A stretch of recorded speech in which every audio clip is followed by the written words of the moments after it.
Orang Hindu menyebutnya Saraswati.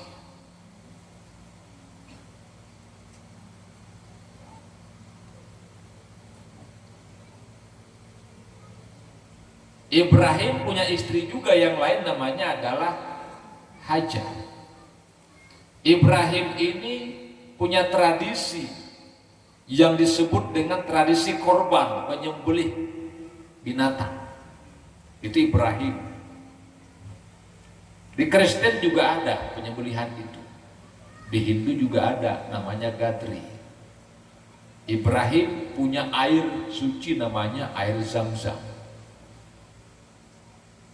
Di Brahmana sana itu orang menyebutnya adalah air Gangga.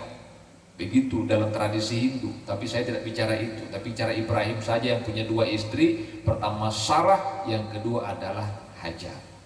Sarah ini adalah putri terhormat, perempuan terhormat, perempuan bangsawan. Sedangkan Hajar ini adalah pembantu pada saat itu. Sarah punya anak namanya siapa?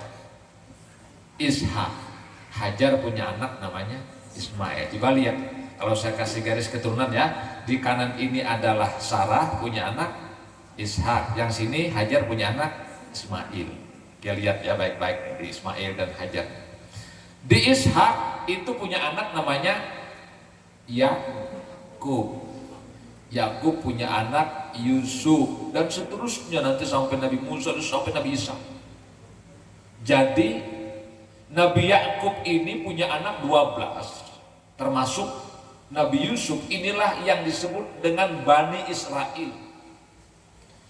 Bani Israel adalah kelompok manusia yang mengaku sebagai manusia cerdas, manusia terhormat, yang disitulah lahir para nabi. Tidak boleh ada nabi di tempat lain, tidak boleh ada. Jadi satu-satunya yang boleh ada nabi itu hanyalah di kelompoknya Yakub dan seterusnya. Maka kita tahu setelah Nabi Ismail itu tidak ada nabi di situ. Dan panjang sekali ketiadaan nabi itu. Dalam Islam disebut dengan zaman patrah, tidak ada jalur kenabian. Makanya kalau ada orang mengaku nabi di sini, orang pasti menganggap dia gila. Karena nabi itu hanya ada di keturunannya Nabi Yakub. Ya. Itulah sebabnya kalau ada orang berpotensi menjadi nabi, orang Yahudi pasti mau bunuh. Jadi kalau ada orang ada ciri-ciri nabi, orang Yahudi marah tuh, ini pasti jadi nabi, nanti dibunuhnya. Itulah sebabnya kenapa ketika Abdul Muthalib membawa Rasulullah kecil, Muhammad kecil ke negeri Habasyah, pernah juga ke Ethiopia, pendeta melihat, wahai Abdul Muthalib, bawa ini cucumu. Katanya kenapa?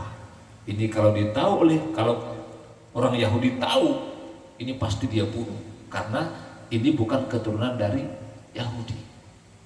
Jadi orang yang bukan dari keturunan Yahudi kalau mengaku nabi itu susahnya minta ampun. Susah, tidak ada yang percaya.